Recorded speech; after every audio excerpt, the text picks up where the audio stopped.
The SR-60 makes it easy to get a precise mark out on a remote transmitter or sonde, and in this segment, we'll show you how to pinpoint a sonde's position quickly and accurately.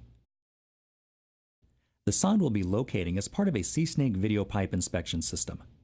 The sonde is located inside the spring, right behind the camera head, and operates at 512 Hz.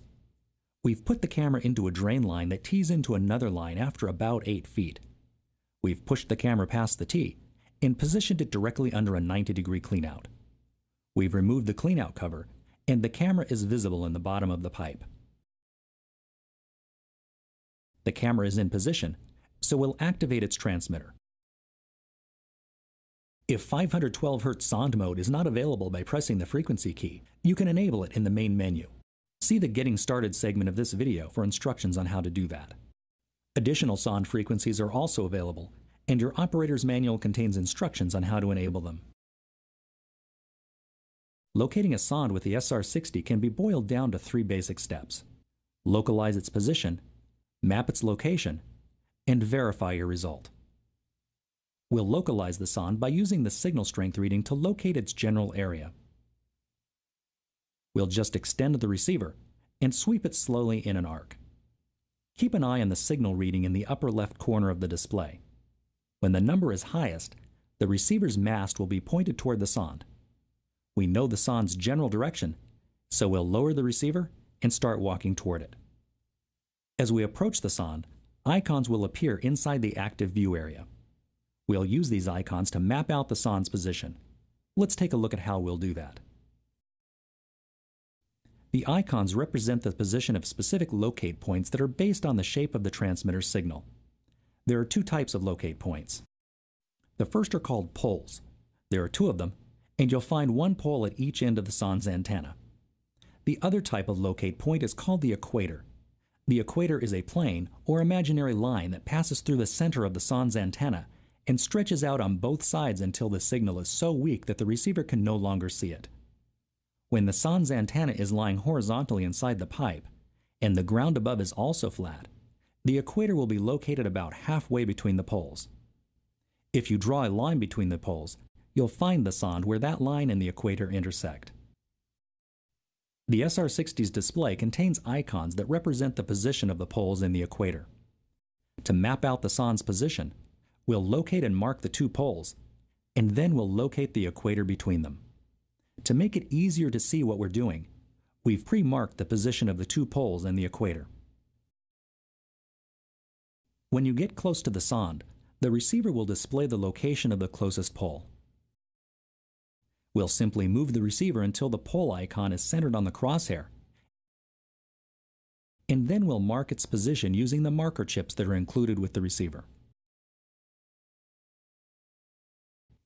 After we get our first pole, we'll see a double line on the display.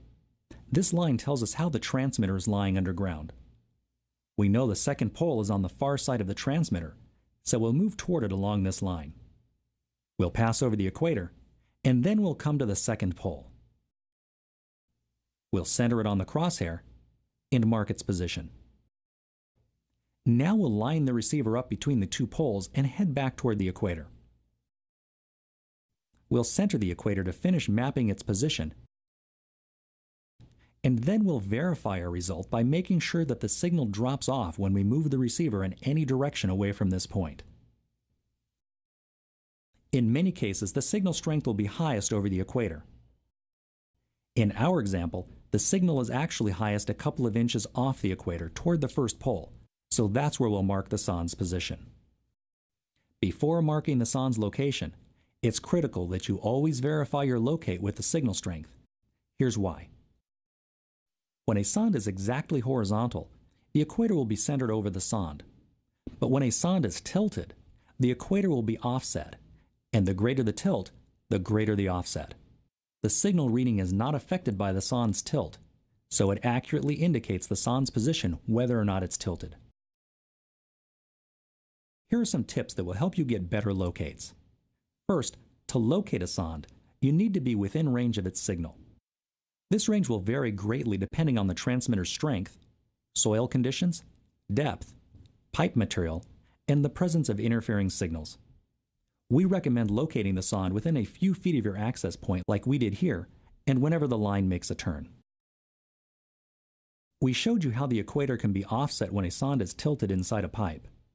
In cases of extreme tilt, such as when a sonde is in a vertical portion of pipe, or when locating a sonde with a vertically oriented antenna, you may only be able to pick up one pole and the equator. In these situations, you can easily locate the sonde using just the signal strength. In the past few minutes, you've seen how the SR-60 makes short work of locating remote transmitters using the simple three-step process of localize, map, and verify. Before using the receiver, be sure to read the operator's manual for additional information not covered in this video. On behalf of everyone at Ridgid SeekTech, thank you for buying the SR-60 receiver, and thank you for watching this video.